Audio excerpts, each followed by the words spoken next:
J'étais en train d'attacher mes cheveux pour une matinée tranquille, quand mon téléphone s'est mis à vibrer sans arrêt sur le comptoir. L'écran affichait Amélie, ma fille. J'ai décroché. Mais elle ne m'a même pas laissé respirer. « Maman !» Sa voix s'est brisée en un cri. « Maman, qu'est-ce que tu as fait ?» Ils sont tous partis. Le fleuriste, le traiteur, tout le monde. Le gérant de la salle dit que plus rien n'est confirmé.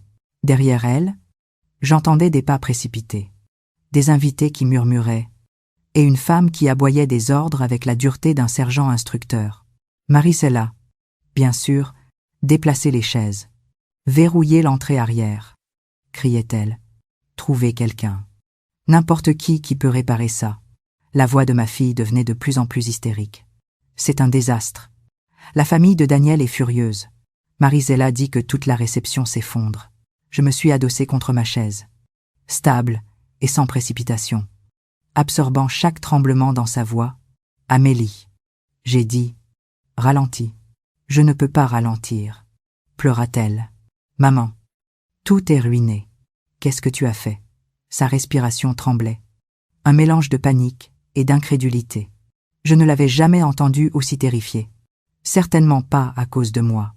J'ai fermé les yeux un instant. 60 années de maternité, de sacrifice et de silence sont venus se poser dans ma voix. Ceci, dis-je doucement, n'est que le début. Le silence à l'autre bout du fil fut instantané, lourd, confuse. « Maman, qu'est-ce que ça veut dire ?»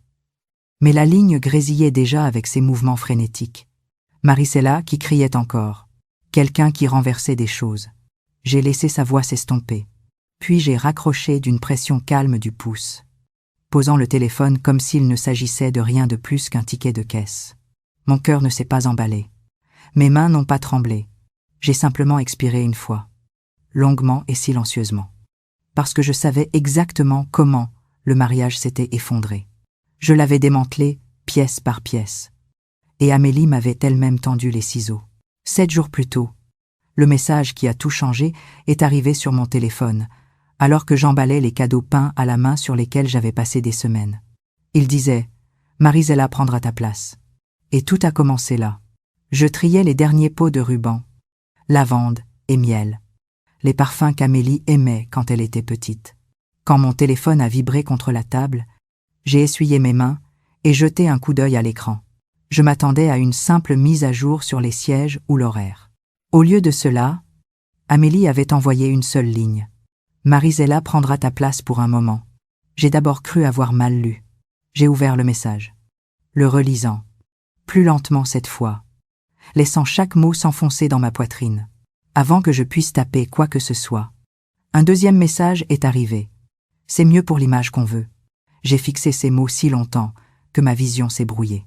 Le mariage de ma fille, un événement dans lequel j'avais versé des mois de planification, d'argent et de cœur, nécessitait apparemment maintenant une image. Et cette image ne m'incluait pas. Je l'ai appelée immédiatement.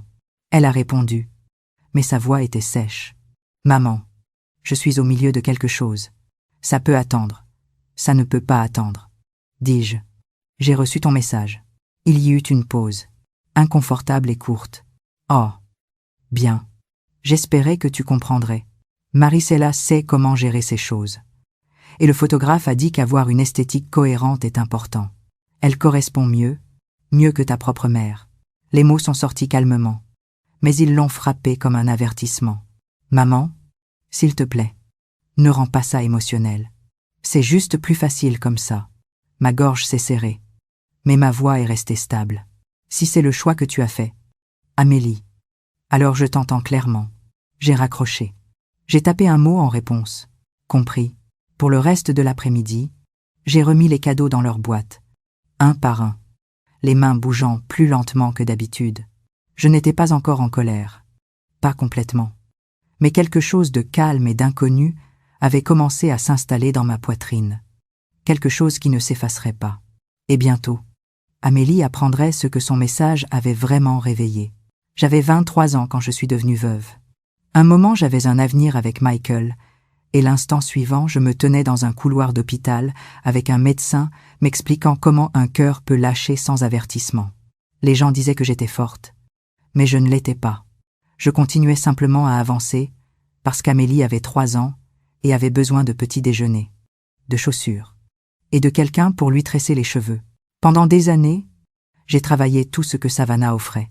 Guide de visite en tramway, employé de musée, réceptionniste d'hôtel.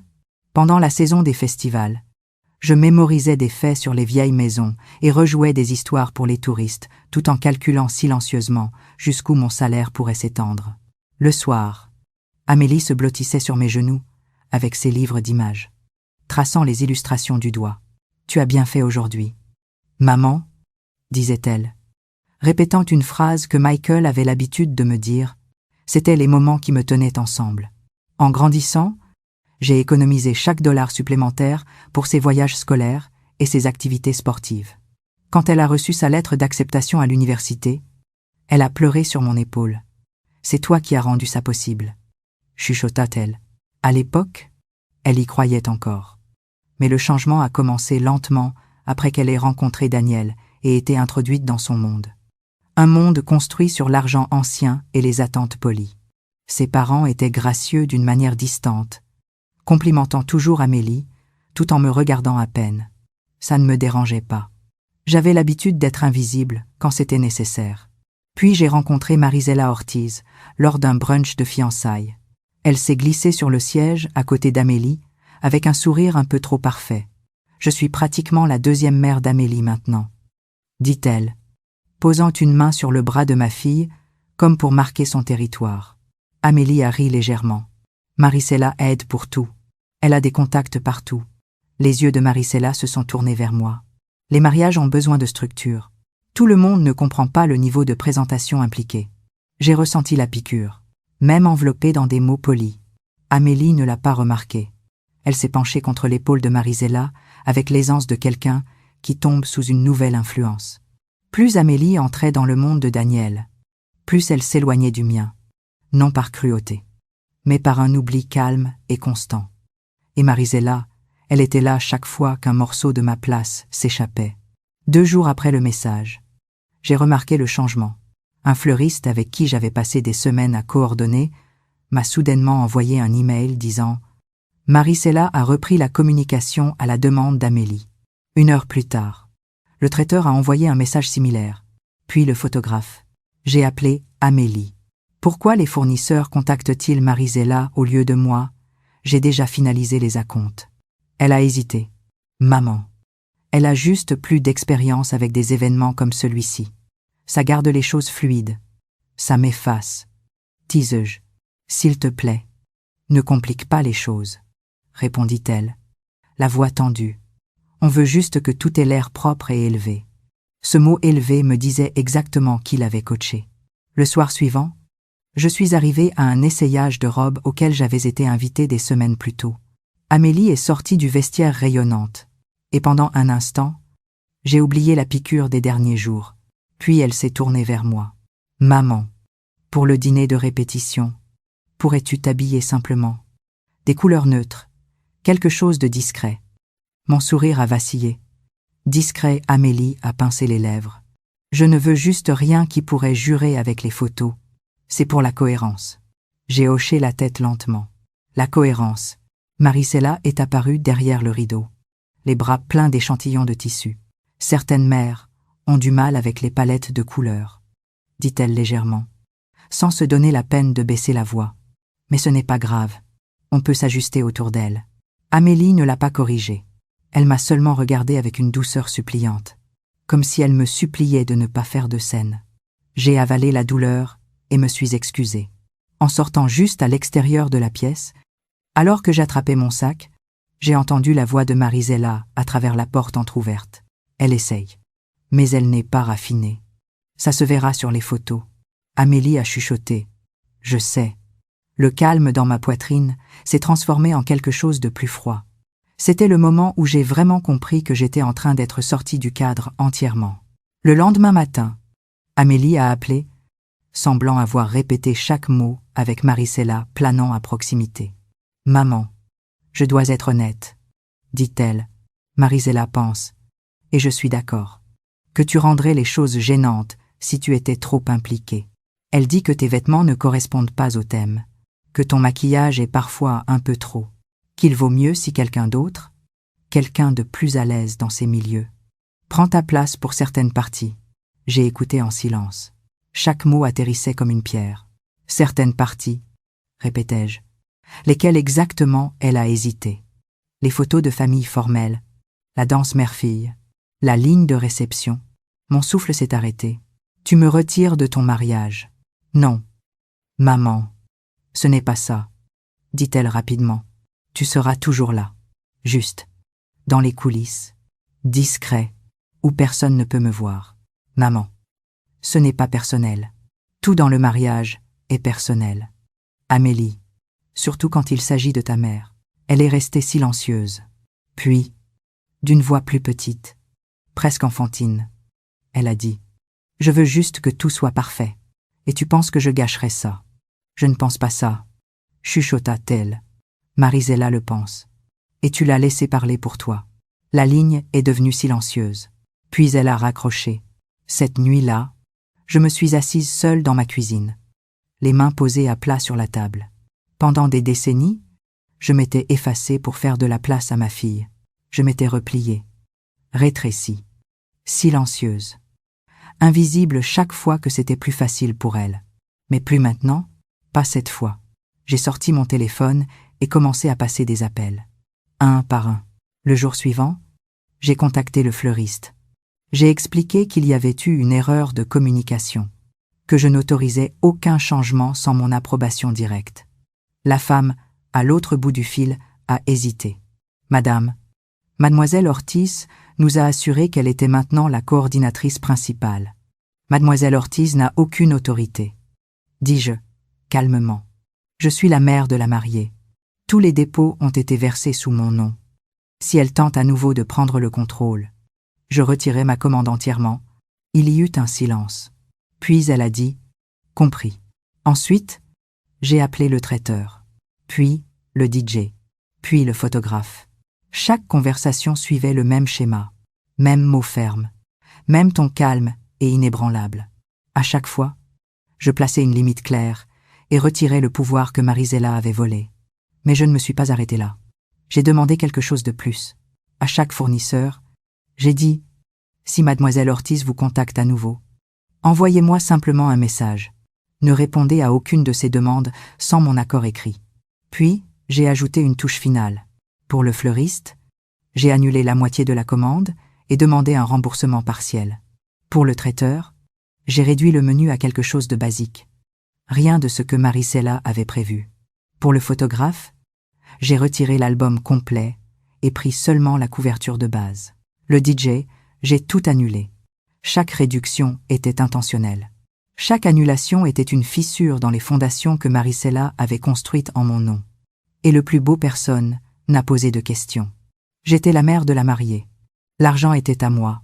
Amélie avait choisi l'image. Maintenant, elle vivrait avec les conséquences. Le soir avant le mariage, Amélie m'a appelé, sa voix tendue de panique. « Maman, le photographe dit qu'il y a eu un changement de dernière minute. Le DJ ne vient pas. Le traiteur dit que le menu a été réduit. Qu'est-ce qui se passe ?» Je suis restée silencieuse un moment, laissant le poids de sa propre question s'installer. Puis, d'une voix douce, j'ai dit « Parfois, quand on laisse quelqu'un d'autre prendre les décisions, on perd le contrôle de ce qui se passe après. Mais, maman, tu as, toi et Marisela, fait des choix. Amélie, ce sont les résultats. Non, non, non, cria-t-elle. On ne peut pas avoir un mariage comme ça. Tu dois réparer ça. Je ne dois rien faire. Dis-je, calmement. Je suis juste une invitée maintenant. Souviens-toi discrète. Dans les coulisses, maman, s'il te plaît. S'il te plaît, ne fais pas ça. Je ne fais rien. Amélie, tu l'as déjà fait. Et j'ai raccroché. Mon cœur battait. Mais ce n'était pas de la culpabilité. C'était quelque chose de plus clair, plus propre. Pour la première fois en 60 ans, je n'étais plus invisible. J'avais repris mon espace. Et ma fille allait enfin voir ce que ça faisait d'être effacée. Le matin du mariage, je me suis habillée simplement. Pas de couleur neutre, pas de discrétion. J'ai porté une robe bordeaux qui faisait ressortir mes épaules, et j'ai relevé mes cheveux en arrière avec confiance. Quand je suis arrivée au lieu du mariage, le chaos avait déjà commencé. La pelouse sous les chênes était magnifique. Les guirlandes de lumière suspendues exactement comme prévu. Mais les tables étaient vides. Pas de nappe, pas de centre de table, pas de fleurs. Les chaises étaient empilées contre un arbre. Non assemblées. Des invités se tenaient debout par groupe, murmurant, regardant autour d'eux avec confusion. Marisela courait d'un côté à l'autre, son presse-papier serré contre sa poitrine, aboyant des ordres à des gens qui ne l'écoutaient pas. « Où est le traiteur » cria quelqu'un. « Pourquoi n'y a-t-il pas de nourriture » demanda un autre. Un des garçons d'honneur souleva une pile de chaises avec un haussement d'épaules impuissant. Marisela s'est précipitée au centre de tout. « Restez calme. Il doit y avoir une confusion. Le personnel est probablement retardé. » Le père de Daniel s'est avancé. La mâchoire tendue, retardé. Une équipe de restauration entière ne disparaît pas simplement. Ils ont confirmé avec moi hier soir. Marisela a insisté. L'un des invités a levé son téléphone. Le gérant du lieu dit qu'aucun paiement final n'a jamais été reçu. Marisela s'est figée. C'est impossible. Amélie s'est précipitée vers elle. Sa robe tremblant à chaque respiration. « S'il te plaît, dis-moi que c'est une blague. » chuchota-t-elle. Il doit y avoir de la nourriture. Il doit y avoir de la musique. Daniel s'est approché, la frustration aiguë dans sa voix. Marisela, tu as dit que tu avais tout sous contrôle. Je l'avais, répliqua-t-elle. Le message de ta mère disait que tout était sécurisé. Quelqu'un a saboté ça. Amélie a secoué la tête rapidement. Saboté. Qui ferait ça? Puis ses yeux se sont écarquillés et elle a regardé vers moi. Bien que je me tenais loin du chaos, elle s'est frayé un chemin à travers Daniel. Où est le fleuriste? Où sont les serveurs? Quelqu'un doit me répondre. Le DJ est arrivé. Pas avec de l'équipement, mais avec un seul sac de sport. On m'a dit que l'événement pourrait être réduit, dit-il nerveusement. J'ai apporté seulement l'essentiel. La mère de Daniel a fusillé Marisela du regard. C'est ta responsabilité. Tu as insisté pour prendre le contrôle. La voix de Marisela s'est brisée alors qu'elle essayait de se défendre. J'ai géré exactement comme du dégoût. Quelque chose s'est mal passé que je ne pouvais pas contrôler. Les épaules d'Amélie se sont effondrées. Elle a couvert son visage de ses deux mains, sa voix se brisant. Tout est ruiné. J'ai regardé depuis ma place. Stable, invisible, pas par mesquinerie, par clarté. Le mariage qu'elle avait construit sans moi s'effondrait exactement de la manière dont elle avait insisté qu'il devait être. Avec moi, nulle part dedans. Amélie s'est présentée à ma porte moins de 3 heures après le désastre sous les chênes. Son maquillage coulait sur ses joues. Ses cheveux étaient épinglés de travers. Le voile pendait encore d'un côté, comme si elle l'avait arraché en courant. Elle n'a pas frappé doucement. Elle a martelé. « Maman !» Elle a sangloté au moment où j'ai ouvert la porte. « S'il te plaît. S'il te plaît. Laisse-moi entrer. » Je me suis écartée sans un mot. Elle s'est effondrée sur mon canapé, agrippant sa robe à 2 mains, le souffle tremblant. Tout s'est effondré. La nourriture, les fleurs, la musique, tout était parti. Les gens posaient des questions. Les parents de Daniel étaient furieux. Et Marisela n'arrêtait pas de crier que quelqu'un nous avait sabotés. « Et toi? Qu'en penses-tu » ai-je demandé. Debout à quelques mètres, elle a levé les yeux vers moi. Les yeux rouges. Je pense que j'ai fait une terrible erreur. J'ai attendu. Amélie a avalé. « Maman ?» J'ai écouté Marisela, parce qu'elle disait que tu ne correspondais pas à l'image qu'on voulait. Elle disait que les mariages comme celui-ci avaient besoin d'un certain raffinement. Et je l'ai cru. Je n'aurais pas dû. Ma voix est restée calme. Tu ne m'as pas seulement remplacée au mariage. Elle a tressailli. Tu m'as remplacée dans ta vie. J'ai continué. Morceau par morceau. Tu as laissé quelqu'un d'autre parler pour toi. Décider pour toi. M'effacer pour toi. Amélie s'est couverte le visage. Je sais. Maman, je suis tellement désolée. J'essayais de m'intégrer dans le monde de Daniel. Et elle faisait sonner tout comme si ça allait s'effondrer, si je ne suivais pas son plan. Et j'ai pensé. Si je disais non, elle dirait à sa famille que je n'étais pas assez bien. Et tu as pensé que j'étais plus facile à éliminer, dis-je. Elle a baissé lentement les mains. les larmes coulant à nouveau. J'avais tort. S'il te plaît. Pardonne-moi. J'ai besoin de toi. J'ai besoin de toi aujourd'hui plus que jamais. Je me suis assise en face d'elle, sans la toucher, sans me précipiter pour la réconforter comme je l'avais fait toute sa vie. Le pardon n'est pas la question. Dis-je doucement, c'est le coup de ce que tu as choisi. Elle a secoué la tête. Je vais réparer ça. Je vais tout défaire. Dis-moi juste quoi faire. Je l'ai regardée. Ma fille adulte, voyant enfin le poids de ses propres décisions, et j'ai laissé le silence s'installer. Elle avait brisé quelque chose qu'elle ne pouvait pas recoller en un seul après-midi. Les nouvelles voyagent vite à Savannah. Plus vite quand il s'agit de quelqu'un qui a passé des années à grimper les échelons sociaux. Un talon poli à la fois, le lundi après-midi. Marisela Ortiz avait déjà commencé à glisser. Ça a commencé par un appel du Savannah River Country Club. Je n'étais pas censé l'entendre. Mais Amélie a mis le téléphone sur haut-parleur par accident, alors qu'elle faisait les 100 pas dans mon salon. Une voix masculine sèche dit « Mademoiselle Ortiz, après avoir examiné les images, le Conseil a voté pour suspendre votre adhésion avec effet immédiat, usurper l'identité d'un propriétaire d'événements et accéder à des bureaux restreints viole notre code. » La voix de Marisela est venue, aiguë et paniquée. Je n'ai usurpé l'identité de personne. Je gérais une crise. Quoi qu'il en soit, répondit-il, votre accès est révoqué. La ligne est devenue muette. Amélie m'a regardée, impuissante. Mais je n'ai rien dit. En quelques heures, les fournisseurs ont suivi. Le fleuriste a laissé un message vocal. Nous ne pouvons pas travailler avec quelqu'un qui s'est présenté faussement comme le client contractant.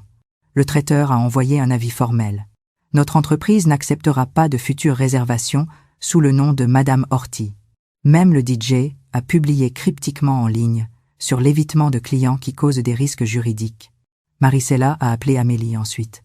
Sa voix frénétique. « Ta mère a fait ça. Quelqu'un essaie de me ruiner. » Amélie a chuchoté. « Marisela, tu as menti. Tu as dit à tout le monde que tu avais tout sous contrôle. » « Je devais le faire, » répliqua Marisela. « Ta mère est imprévisible. » J'ai pris le téléphone doucement de la main d'Amélie. « Marisela, dis-je, ta chute est ton propre travail. » Elle a inspiré brusquement. « Tu penses savoir gagner. »« Je pense, » répondis-je, « que la vérité t'a simplement rattrapé. » En milieu de semaine, les parents de Daniel ont demandé une conversation privée avec Amélie. Quand elle est revenue, son visage était pâle. « Ils veulent prendre leur distance avec Marisela, » dit-elle doucement. « Ils ont dit que son comportement reflète mal sur leur famille. » Et comme ça, le monde que Marisela avait créé avec des mensonges soigneux et une perfection organisée a commencé à s'effriter. Une institution, un fournisseur, une relation à la fois. Pour une femme qui vivait de son statut, le perdre était une sorte de mort. Et je l'ai regardée se produire avec une immobilité qu'elle n'avait jamais attendue. Amélie était assise en face de moi à ma table de cuisine, ses mains serrées fermement comme pour se retenir. « Maman, » dit-elle doucement, « je veux juste que les choses redeviennent normales. Je veux que nous soyons à nouveau bien. » J'ai secoué la tête. « Pas méchamment. Nous n'allons pas en arrière. Amélie, nous allons de l'avant. Mais je ne serai plus invisible. » Ses yeux se sont remplis. Mais elle a hoché la tête. « Je comprends. Vraiment ? » Pour la première fois depuis des semaines. Je l'ai cru. Plus tard ce soir-là, j'ai déballé les enveloppes de remboursement. De petits morceaux d'argent. Mais symboliques, tout de même. Les enveloppes de remboursement n'étaient pas grandes. Mais chaque dollar ressemblait à quelque chose que je reprenais d'une vie qui m'avait poussé hors du cadre. J'ai invité seulement 4 personnes. Ma voisine Diane, ma collègue Clara, et 2 amis qui s'étaient présentés pour moi, même quand la famille ne l'avait pas fait. Nous nous sommes assises autour de ma table, avec un repas simple que j'avais cuisiné moi-même. Diane a levé son verre. « À toi, » dit-elle, pour enfin te mettre en premier. J'ai ressenti une chaleur dans ma poitrine. Calme, stable, méritée. Amélie est arrivée vers la fin de la soirée, hésitante sur le seuil. Je lui ai fait signe d'entrer. Elle s'est jointe à la table juste au moment où la conversation passait aux souvenirs préférés et aux nouveaux projets. Elle ne